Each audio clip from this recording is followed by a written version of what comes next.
Boa noite, pessoal. Vamos dar início aqui à apresentação do nosso trabalho. A nossa tutora é a Eliene e o nosso trabalho é composto por Vinícius, Natália, Brenda, Graziela e Francisco. Eu vou dar início aqui à apresentação e meus colegas vão dando a continuidade. A disciplina é Prática Interdisciplinar, Elementos da Aritmética e Teoria dos Números.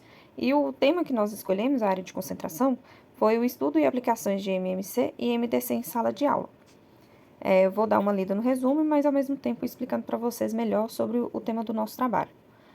Tendo em vista as diversas aplicações do mínimo múltiplo comum, MMC, e do máximo divisor comum, MDC, na teoria dos números, buscamos com este trabalho verificar quais abordagens sobre esses assuntos são utilizadas na educação básica. Desta forma, este trabalho tem como objetivo principal analisar o tratamento do MMC e MDC nos ensinos fundamental 2 e médio, além de propor atividades que complementem os assuntos na formação básica dos estudantes. Ou seja, o nosso trabalho ele vai abordar mais o tema da aplicação do MMC e MDC nas salas de aulas do ensino fundamental 2, né, que são o ensino fundamental do 6º ao 9º ano, e do ensino médio, que é do 1º ano médio ao 3º. E como essa aplicação do MMC e MDC se dá realmente em sala de aula, né, porque a gente sabe que esses assuntos eles são mais assuntos mais elaborados, igual MMC e MDC, na verdade a gente vê só uma partezinha do que realmente é essa matéria. Para fundamentar nosso trabalho, utilizamos as reflexões sobre o ensino da matemática defendidas por Sferd, que é Anna Sferd, né, de 1991. Ana, para quem não sabe, ela é uma psicóloga israelense aposentada de educação matemática, como foco nos papéis da comunicação e da reificação no raciocínio matemático. Então, ela é uma professora emerita de Ciências da Aprendizagem Matemática na Universidade de Haifa. Então, o pensamento dela sobre o MMDC e as equações diofantinas são excelentes. Dando continuidade, que define uma estrutura didática para o ensino de conteúdos ligados à matemática e propõe mecanismos que possibilitam a aprendizagem dos alunos. Constatou-se, ao final, que muitos recursos poderiam ser aproveitados e que as abordagens realizadas até mesmo no ensino superior, como as equações diofantinas, poderiam ser ensinadas aos estudantes do ensino fundamental 2 e médio, com a intenção de relacionar e aplicar conteúdos. Ou seja, o pensamento de Ana, ela queria tirar ali a equação diofantina, né, que é uma equação polinominal, e colocar no ensino fundamental 2 e o ensino médio. E foi o que realmente isso aconteceu. Hoje em dia, o ensino fundamental e o ensino médio, a gente tem aquela abrangência de conteúdo que a gente acaba vendo as equações diofantinas relacionadas a isso. Então, essa matéria ela não ficou apenas no ensino superior. A gente já olha ela um pouquinho mais no ensino fundamental para levar para o ensino superior. E as palavras-chave que nós usamos no nosso trabalho foi mínimo múltiplo comum, máximo divisor comum, teoria dos números e ensino da matemática. Vou passar a palavra para o meu colega, que ele vai continuar a apresentação do nosso trabalho. Olá, sou Francisco Emanuel e vou estar dando continuidade aqui à apresentação do nosso trabalho. Com o objetivo de sistematizar algumas das ideias defendidas neste trabalho, utilizamos as reflexões apresentadas por Anna Stafford em seu artigo On the Nature of Mathematical Conceptions, publicado em 1991, para complementar as noções debatidas por Stafford. Utilizamos o artigo escrito por Vidigal em 2007, que também aborda o texto de Anna Stafford. Em linhas gerais, Stafford, em 1991, ele apresenta uma estrutura teórica para investigar o papel do algoritmo matemático na educação e conclui que a utilização desses algoritmos pode ser concebido de duas maneiras fundamentalmente diferentes: estruturalmente como objeto e operacionalmente como processo. Stafford afirma também que essas duas formas não devem acontecer isoladamente e que na verdade são faces de uma mesma moeda. Como a intenção deste trabalho é perceber a importância do MMC e MDC e ampliar os conhecimentos sobre este assunto na formação básica do estudante, As relações de Stafford são bastante relevantes para o nosso estudo, possibilitando que temas matemáticos eles possam ser mais bem compreendidos e possivelmente se tornem mais significativos, né, para os estudantes, os alunos, né, com atividades que permitem a ação e reflexão sobre o objetivo matemático estudado, tanto por meio de conceitos e definições, quanto por meio de aplicações, né, sobre o tema. Agora eu vou passar a vez aqui para nossa colega, né? Dando continuidade à apresentação do trabalho, estarei falando sobre a fundamentação teórica. A teoria dos números, por trabalhar com a estrutura dos números, é considerada como um dos ramos mais puros da matemática, sendo considerada um dos pilares para a mesma. Talvez por causa disso, algumas pessoas a considerem tão complexas e abstrata. Contudo, esse campo do conhecimento pode ser bem aproveitado se cuidadosamente explorado na educação básica, servindo até mesmo para a compreensão de assuntos ligados a outras áreas da matemática. Segundo Dantes, 1970, a aritmética, além de ser a base de toda a matemática, é uma das mais úteis da ciência. Em contrapartida, para o autor, a teoria dos números é o ramo da matemática que encontrou o menor número de aplicações ligadas ao cotidiano do aluno. Estarei falando um pouco mais sobre o MMC e o MDC. Neste contexto, são poucos os relatos históricos sobre o mínimo múltiplo comum, que é o MMC, e o máximo divisor comum, que é o MDC.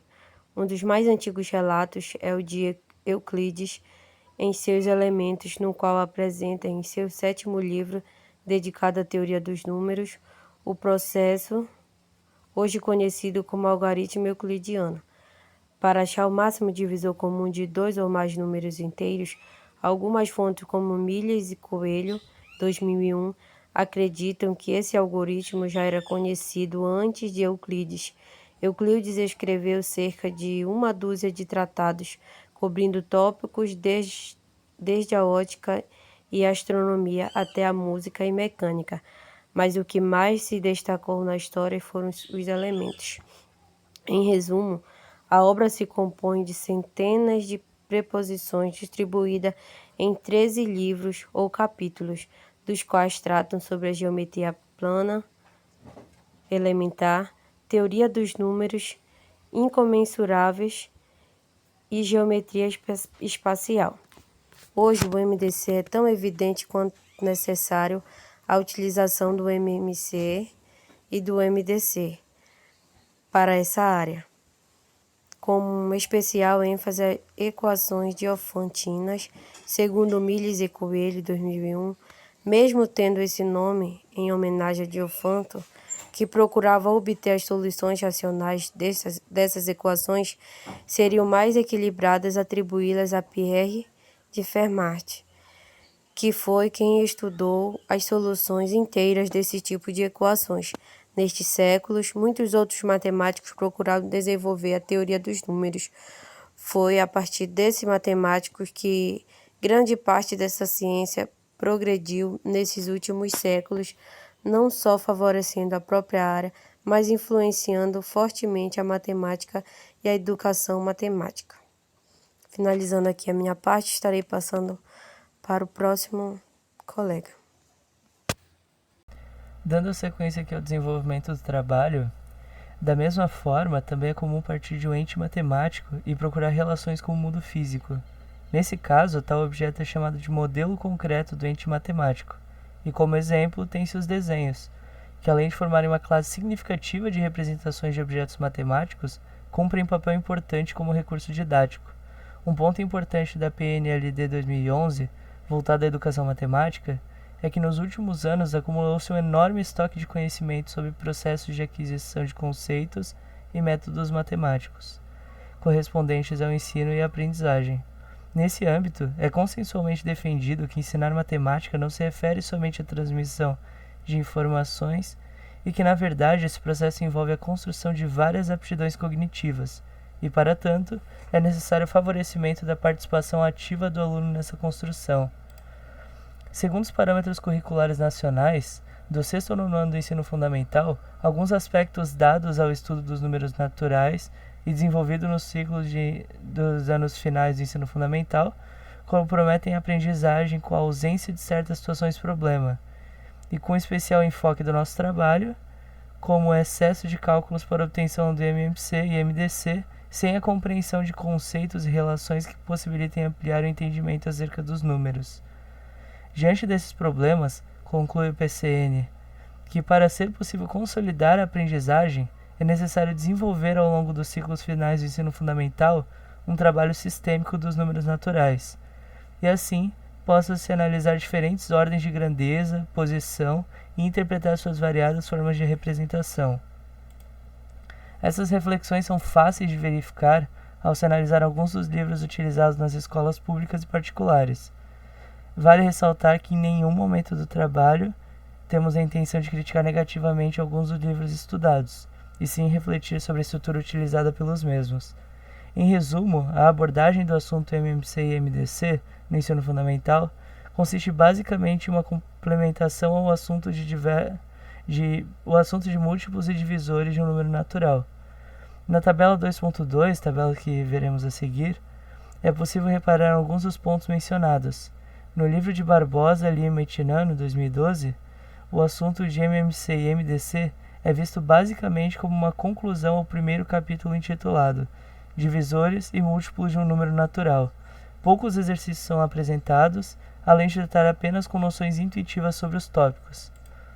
Aqui nós temos a tabela, qual foi referida com os assuntos do livro citado, mostrando a forma simplista que muitas vezes esse assunto é tratado nos livros, nos sistemas de ensino, como se fosse apenas mais uma etapa do aprendizado do ensino fundamental, sem uma base forte.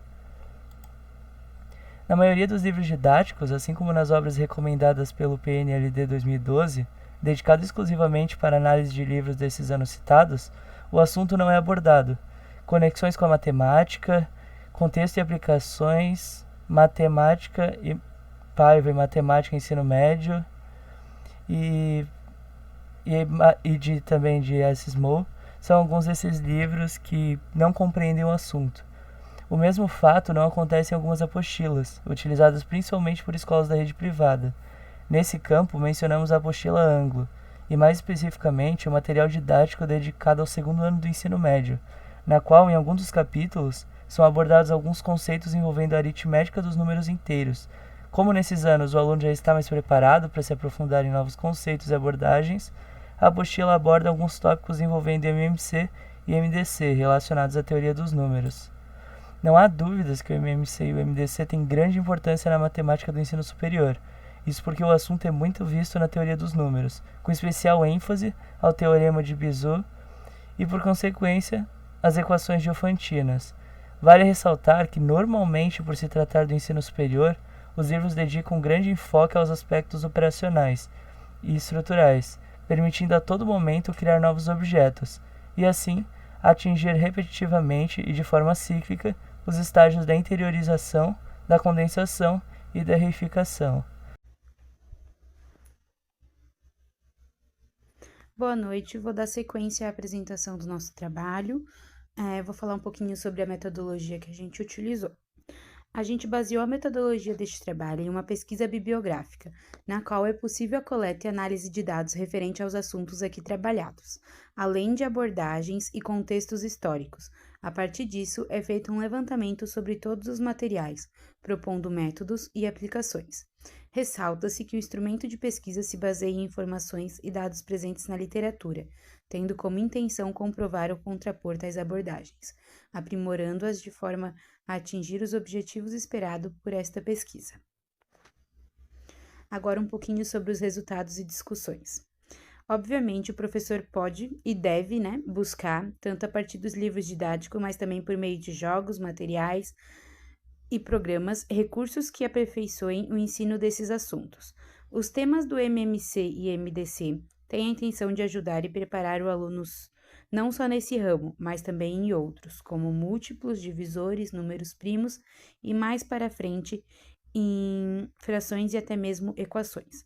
Claro que em nenhum momento queremos afirmar que os mesmos assuntos tratados no ensino superior também devam ser aplicados de forma integral aos alunos do sexto ano, devido principalmente à maturidade dos mesmos. Contudo, reafirmamos que certos recursos podem ser incorporados e nos anos seguintes do ensino fundamental, abordagens complementares podem ser incluídas, para que se adquiram novos conhecimentos e retomem conceitos e definições já vistos. Mais que isso, assuntos ligados ao ensino superior podem até mesmo ser incorporados de forma simples aos anos do ensino médio, como, por exemplo, na Olimpíada Brasileira de Matemática, existem questões que exploram a teoria dos números. Por isso, temas como equações diofantinas e, mais especificamente, as lineares acabam sendo uma ótima possibilidade para articulação com as equações lineares do primeiro grau, já que partem do mesmo tipo de equações. A minha parte era isso, passo a palavra para minha amiga Natália para ela concluir a apresentação do nosso trabalho. Muito obrigada. Para a conclusão aqui do nosso trabalho, percebemos que o MMC e o MDC podem ser facilmente incorporados em várias aplicações, por exemplo, na geometria. Notamos também que os temas ajudam na compreensão de outros assuntos, como de equações ou de cálculo de possibilidades. Resta somente fazermos algumas conclusões decorrentes da elaboração desse trabalho. Como afirma o PCN, de 1998, a utilização de conceitos e noções que liguem os assuntos de MMC e MDC às situações cotidianas ajudam na compreensão das relações existentes na matemática, e mais especificamente, no conjunto dos números naturais. Como defendido por Sferd, que é Anna Sferd, que eu já havia falado no início, que a gente está falando aqui no nosso trabalho, em 1991, todo conteúdo deve ser visto seguindo um caminho, formando novos conhecimentos concretos e, para tanto, processos estruturais e operacionais devem ser unidos para garantir tal ação. Por causa disso, mesmo que os alunos do sexto ano ainda não tenham conhecimento suficiente para ver demonstrações ou resolver complexos problemas, já é possível nessa idade contextualizar os assuntos, seja por meio de notas históricas ou problemas textuais, seja por jogos, atividades. Então, assim, Ana, ela propõe que o aluno já comece a ver, em relação ao MMC, como a gente falou lá no nosso trabalho, MMC, MDC, as equações, porque nisso aí ela vai abranger essa questão para as coisas cotidianas. Então, a questão do MMC, do MDC, ele pode ser visto em jogos, em situações problemas, para os alunos do sexto ano. E isso os outros anos continuantes do aluno, sétimo, oitavo, nono e o ensino médio, ele ainda vai continuar vendo matéria que precisa do MMC e do MDC, porque é uma matéria que abrange várias outras matérias da matemática. Por fim, atendendo aos objetivos desse trabalho, buscamos, por meio da abordagem e caracterização de temas realizada no ensino superior, aplicações e atividades que poderiam ser trabalhadas na educação básica, fornecendo, assim, subsídios para a prática profissional do professor sobre os objetos em questão. Nesse sentido, o ensino da matemática alcança sua principal meta, a de contribuir para a formação de cidadãos responsáveis e críticos, reconhecendo e incentivando seus conhecimentos e auxiliando na compreensão de questões relacionadas à sociedade. Então, foi o que a gente falou, que a gente tem por meio desse trabalho, foi mostrar em relação ao MMC e MDC, na educação básica, que foi tirada da educação superior, na educação básica para levar também para a educação superior, porque assim a gente contribui, para a formação daquela criança que vai se tornar um cidadão, que vai realmente precisar dessas aplicações no dia a dia, no cotidiano dele. Essas aqui são as nossas referências bibliográficas que a gente usou para fazer a pesquisa sobre o nosso trabalho, para desenvolver o nosso trabalho. E a gente agradece a atenção de todos vocês. Muito obrigada.